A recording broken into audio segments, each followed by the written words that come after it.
Hello friends, welcome to butterfly buddies cooking. இன்றைக்கி நம்ம சேனலில் பார்க்க போகிறது பூண்டு துவையல். ஆமாங்க, எப்படி செய்யலாம் பார்க்கலாம் வாங்க. 1 டேபிள் ஸ்பூன் உளுந்து, 10 சின்ன வெங்காயம், 20 பூண்டு, 5 பட்டை மிளகாய், கொஞ்சோண்டு புளி. கடாயை வச்சு 2 டேபிள் ஸ்பூன் நல்லெண்ணெய் ஊற்றிக்கோங்க. எண்ணெய் சூடானதும் நம்ம எடுத்து வச்சுருக்க உளுந்து ஆட் பண்ணிக்கோங்க. உளுந்து பொரிஞ்சு வந்த பிறகு கூடவே நம்ம உரித்து வச்சுருக்க சின்ன வெங்காயத்தை ஆட் பண்ணிக்கலாம். கூடவே நம்ம எடுத்து வச்சுருக்க பூண்டையும் ஆட் பண்ணிக்கலாம்.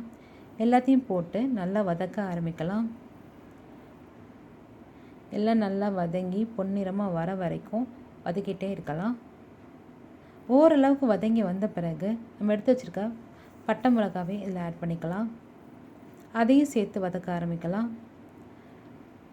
பொன்னிறமாக வந்த பிறகு நம்ம எடுத்து வச்சுருக்க புளியும் ஆட் பண்ணிக்கலாம். புளியை ஆட் பண்ணி கொஞ்சம் வதக்கிட்டு அடுப்பை ஆஃப் பண்ணிடுங்க. இதை எடுத்து ஓரமாக ஆற விடுங்க. ஆறின பிறகு ஒரு மிக்ஸி ஜாரில் எல்லாத்தையும் போட்டு அரைக்கிறதுக்கு மாற்றிக்கலாம்.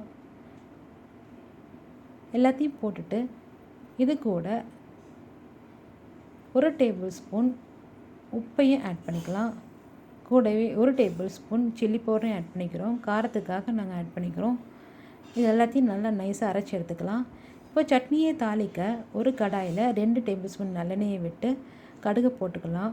கடுகு பொரிஞ்சு வந்த பிறகு கூடவே கருவேப்பிலையும் போட்டு எல்லாம் நல்லா பொரிஞ்சு வந்த பிறகு அரைச்சி வச்சுருக்க சட்னியை இது கூட போட்டு வதக்கி எடுத்துக்கலாம். கொஞ்சம் கொஞ்சமாக சட்னியை போட்டு வதக்கலாம். இந்த மாதிரி செய்யும் போது சட்னி ரொம்பவே டேஸ்ட்டாக இருக்குங்க. இது இட்லி, தோசை எல்லாத்துக்கும் சூப்பராக இருக்குங்க. ரொம்ப ஹெல்த்தியும் கூட. இந்த சட்னி செரிமான குறை சரியாக்கும், கொழுப்பை குறைக்கும். அடிக்கடி செஞ்சு சாப்பிடுங்க. இந்த சேனலில் ஃபஸ்ட் டைம் பார்க்குறவங்க சப்ஸ்கிரைப் பண்ணுங்கள், லைக் பண்ணுங்கள், ஷேர் பண்ணுங்கள், கமெண்ட்ஸை தெரியப்படுத்துங்க. நன்றி.